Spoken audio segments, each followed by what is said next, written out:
Welcome to back my YouTube channel Chandra ji maths वाला। मेरे प्यारे बच्चों, जैसा कि आपको पता है कि आपका बोर्ड का एग्ज़ाम बहुत ही नज़दीक है और आपके पास बहुत ही कम टाइम बचा है।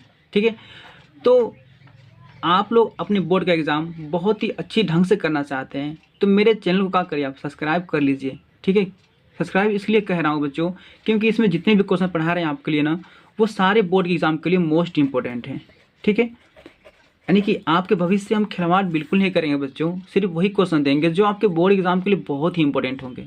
ठीक है, तो चलिए आज की वीडियो में बच्चों हम क्या देखेंगे, क्लास 10th हिंदी तो ओके बोर्ड एग्जाम 2023 के लिए क्या देखेंगे बच्चों, मोस्ट इंपॉर्टेंट क्वेश्चन, जिसमें आप देख ही पा रहे हैं बच्चों, यहाँ पे क्या लिखा है, मुक्ति दूत खंड काव्य। ओके बच्चों, तो हम क्या करें बच्चों, इस वीडियो में हम लोग ना दो सर्ग को देखेंगे। किसको किसको बच्चों, देखिए पहले तो यहाँ पर देखेंगे हम लोग प्रथम सर्ग को। ठीक है, यानी कि मुक्ति दूत के यहाँ बच्चों प्रथम सर्ग को देखेंगे। ठीक है ना, खंड काव्य के प्रथम सर्ग को। उसके बाद इसके बाद बच्चों हम लोग क्या करेंगे, तुरंत तृतीय सर्ग को देख लेंगे। और अगर इस वीडियो को बच्चों देखते हैं तो क्या करेंगे, आप अपने बोर्ड एग्जाम में 3 अंक आसानी से प्राप्त कर सकते हैं। ठीक है, तो चलिए शुरू करते हैं। देखिए बच्चों, प्रश्न क्या है यहाँ पर, ऐसे कहेगा एग्जाम में कि मुक्ति दूत खंड काव्य के प्रथम सर्ग का कथानक अपने शब्दों में लिखें। यानी कि क्या करना है बच्चों, यानी कि मुक्ति दूत का जो कथानक है ना, उसे क्या करना है, अपने शब्दों में लिखना है, वो भी प्रथम सर्ग का। ठीक है, तो चलिए हम देख लेते हैं प्रथम सर्ग क्या है बच्चों।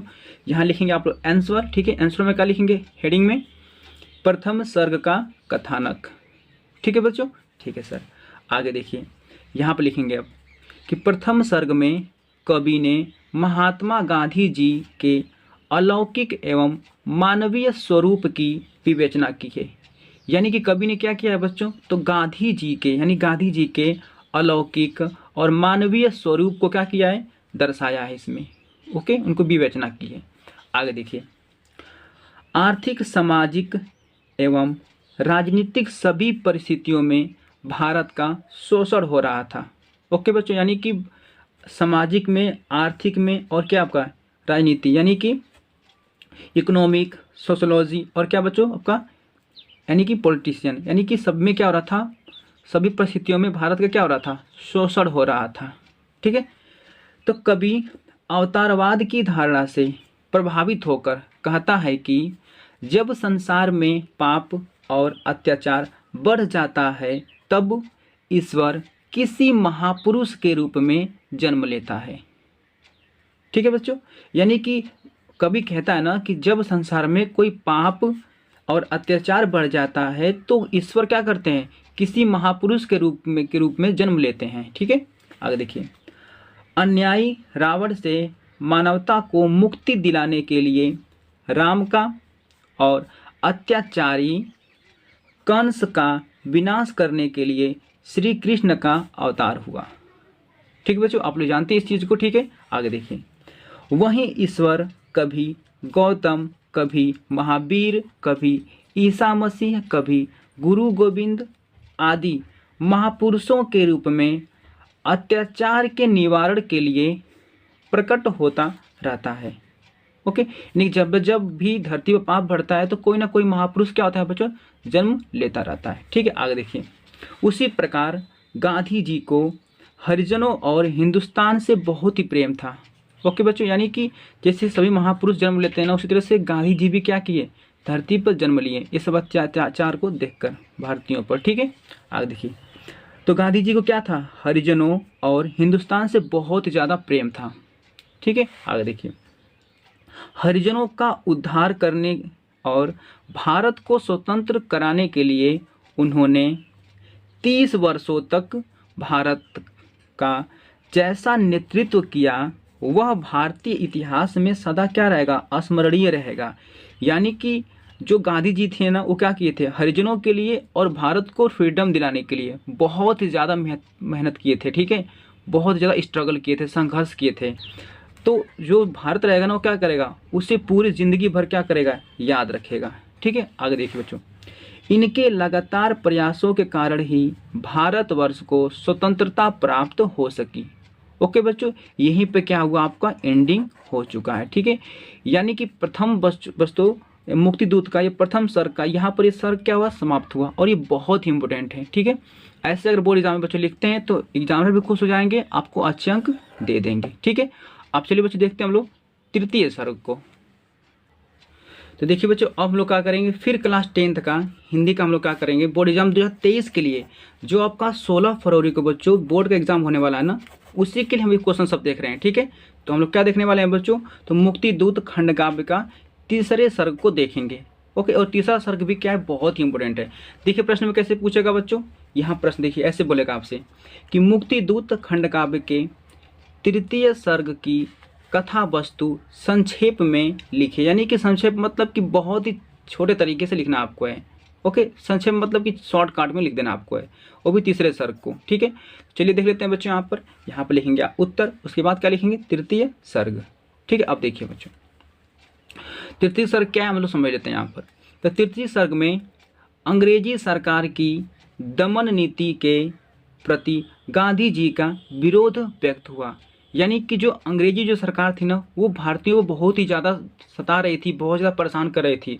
तो उसको देखकर गांधी जी क्या हुए, बहुत ही ज़्यादा मतलब कि उस विदेशों का, यानी कि जितनी विदेशी सरकार थी ना, यानी अंग्रेजी जो सरकार थी, गांधी जी क्या किए, उनका विरोध किए, ठीक है। आगे देखिए, अंग्रेजों के अत्याचार चरम सीमा पर थे। भारतीय बेबसी और अपमान की जिंदगी जी रहे थे, ओके। यानी कि जो भारतीय थे वो क्या कर रहे थे, बेबसी और अपमान की जिंदगी जी रहे थे। गांधी जी को अंग्रेजों के व्यवहार से आश्चर्य नहीं हुआ। यानी कि गांधी जी ना अंग्रेजों के व्यवहार से आश्चर्य नहीं हुए थे, उतना अचानक किसी की उतना अचंभित नहीं हुए थे जितना कि, लेकिन वे उनको जनता के दुख दर्द बताकर, ठीक है। यानी कि गांधी देखिए, जो अंग्रेजी जो सरकार थी ना, वो भारतीयों को बहुत सता रही थी।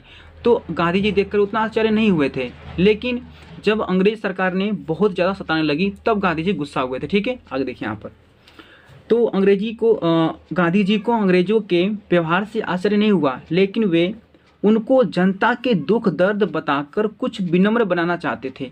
यानी कि गांधी जी क्या चाहते थे, गांधी जी ना अंग्रेजों का करना चाहते थे, विनम्र बनाना चाहते थे। विनम्र यानी कि ये बताना चाहते थे ना कि देखिए भारतीय बहुत ही दुखी हैं, मतलब भारतीयों का दुख बताकर, ठीक है, अंग्रेजों को थोड़ा सा कुछ विनम्र बनाना चाहते थे कि देखिए भारतीय बहुत दुखी हैं, थोड़ा सा इन पर रहम करिए, इनको थोड़ा सा इतना परेशान मत करिए, ठीक है।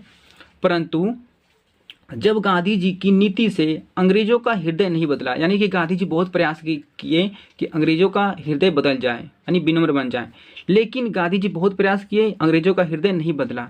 तब उन्होंने अंग्रेजों के विरुद्ध क्या कर दिया बच्चों, सबने अवज्ञा आंदोलन के रूप में संघर्ष छेड़ दिया। यानी कि तब गांधी जी गुस्सा हो गए और अंग्रेजों के रूप में क्या कर दिया, अंग्रेजों के प्रति सबने सत्याग्रह छेड़ दिया, ठीक है, शुरू कर दिया। आगे देखिए, गांधी जी ने प्रथम विश्व युद्ध के समय देशवासियों से अंग्रेजों की सहायता करने को कहा, जिससे अंग्रेजों का हृदय भारतीयों के प्रति कोमल हो। यानी कि जब प्रथम विश्व युद्ध बच्चे शुरू हुआ था ना, तो उस समय गांधी जी क्या कहें, गांधी जी ये कहें ना भारतीयों से, पहले देखिए अंग्रेजों लोग कहें, अंग्रेज सभी कहें भारतीयों से, गांधी जी से कहें कि गांधी जी ऐसा है कि आप पर भारतीय लोग विश्वास कर रहे हैं, तो भारतीय लोगों को भेज दीजिए हमारे प्रथम विश्व युद्ध में। अगर हम लोग जीत जाएंगे तो भारतीयों पर थोड़ा सा रहम कर देंगे, उनको थोड़ा सा उन पर कर और नहीं लेंगे, टैक्स नहीं लेंगे हम, ठीक है। तो गांधी जी कहेंगे ठीक है कोई बात नहीं है, हम तो भारतीयों को भेज देते हैं। तो गांधी जी क्या किए, प्रथम विश्व युद्ध में भारतीयों को कौन भेज दिए, गांधी जी, ओके, भेज दिए लड़ने के लिए, मतलब अंग्रेजों की तरफ से। तो अब देखिए क्या हो रहा है आपका, तो बच्चों यहाँ पर देखिए, यानी गांधी जी क्या किए, देशवासियों को ना अंग्रेजों के सहायता करने के लिए क्या किए हैं, अंग्रेजों को मतलब कि सहायता करने के लिए भेज दिए हैं। अब देखिए क्या हो रहा है आगे, परंतु युद्ध में विजय पाने के बाद अंग्रेजों ने रौलेट एक्ट पास करके अपना अत्याचारी शिकंजा और अधिक कड़ा कर दिया। यानी कि जब देखिए, जब अंग्रेज लोग क्या हुए, अपना युद्ध जीत गए ना, तो क्या किए, युद्ध जीतने के बाद अंग्रेजों ने क्या कर दिया, रौलेट एक्ट ला दिया, और क्या किया उन्होंने, और अपना शिकंजा और ज़्यादा कड़ा कर दिया, और ज़्यादा भारतीयों पर क्या कर दिया, अत्याचार करना शुरू कर दिए रौलेट एक्ट लाकर। आपको पता है रौलेट एक्ट क्या था, ठीक है। आगे देख लेते हैं यहाँ पर, गांधी जी ने अंग्रेजों के इस काले कानून का खूब विरोध किया। यानी कि बच्चों देखो, रौलेट एक्ट को ये क्या कहा जाता है, काला कानून कहा जाता है। यानी कि रॉलेट एक्ट क्या था, यानी किसी भी भारतीय को ना एकदम शंका के आधार पर तुरंत पकड़ लेते थे सब, बिना गलती का पकड़ के उसके ले आकर जेल में बंद कर देते थे। इसी का गांधी जी ने क्या किया, बहुत ज़्यादा विरोध किया और सभी लोग क्या कहें, रॉलेट एक्ट को काला कर दो। ठीक है बच्चों, ठीक है सर।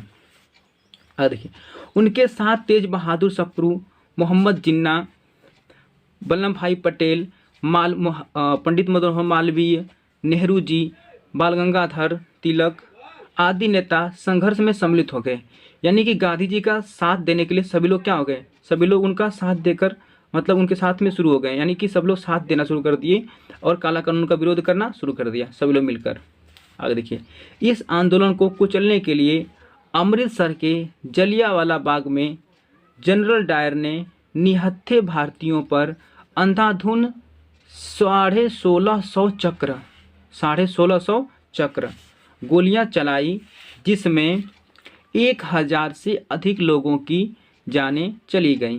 ठीक है बच्चों, यानी कि देखिए, यानी कि इस काले कानून को ना कुचलने के लिए जो भारतीय थे ना वो क्या किए थे। देखिए पंजाब में एक पड़ता है शहर जिसका नाम है अमृतसर। अमृतसर में एक क्या था, एक जलियांवाला बाग था, एक गार्डन था, एक बगीचा था। ठीक है, वहीं पर सभी लोग क्या हुए थे, इकट्ठा हुए थे, अपना बातचीत कर रहे थे इस काले कानून को मतलब कि ख़त्म करने खातिर, मतलब उनको जैसे कि इस रॉलेट एक्ट को बंद करने के लिए बहुत, जैसे यहाँ पर सब लोग क्या कर रहे थे, यहाँ पर अपना क्या कर रहे थे, वहाँ पर बैठकर सलाह मशवरा कर रहे थे। ठीक है, आगे देखिए, और उसी वक्त क्या हुआ, जनरल डायर ने आया और निहत्थे, वहाँ पर लोग तो बैठ कर अपना बातें कर रहे थे, जनरल डायर ने क्या किया, निहत्थे भारतीयों पर अंधाधुंध गोलियां चलवा दी। ठीक है, यानी कि 1650 चक्र चलवाए, जिसमें हजारों लोग की क्या हो गई, मृत्यु हो गई। ठीक है, यानी कि हजारों लोग उसमें शहीद हो गए। आगे देखिए, यह दृश्य देखकर गांधी जी का हृदय दहल उठा। यानी कि यह बच्चों, यह दृश्य देखकर गांधी जी का क्या हो गया, हृदय पूरा एकदम दहल उठा था और उनकी आंखों में खून उतर आया। इस युग पुरुष ने क्रोध का जहर पीकर सभी को अमृतमय आशा दिए। यानी कि गांधी जी इतने मतलब कि इतना दुखी हो गए थे ना कि उनके आंखों में पूरा आंसू पूरा आ गया था और वो पूरा क्रोध के मारे पूरा क्रोध का जहर पी गए थे वो। ठीक है, बहुत क्रोध में थे गांधी जी। आगे देखिए बच्चों, यहाँ पर सभी को अमृतमय आशा दी, यानी सभी को आशा दिलाए और सोच लिए कि अब अपने देश से अंग्रेजों को भगा देना है। ठीक है, गांधी जी क्या किए, एकदम सोच लिए कि किसी न किसी तरह से अंग्रेजों को अब भारत से अपने भगा ही देना है। ठीक है, यहाँ पर नहीं रोकना है उन लोगों को, अब यहाँ पर नहीं रहने देना है। तो मेरे प्यारे बच्चों, ये पूरा था आपका तृतीय सर्ग। ठीक है, तृतीय सर्ग बच्चों एक बार और इसको रिविजन करके देख लीजिएगा, बहुत ही इंपॉर्टेंट है आपका। ठीक है, इसको स्क्रीनशॉट भी कर लीजिए आप। मिलते हैं नेक्स्ट वीडियो में बच्चों, आज के लिए इतना ही। Thank you.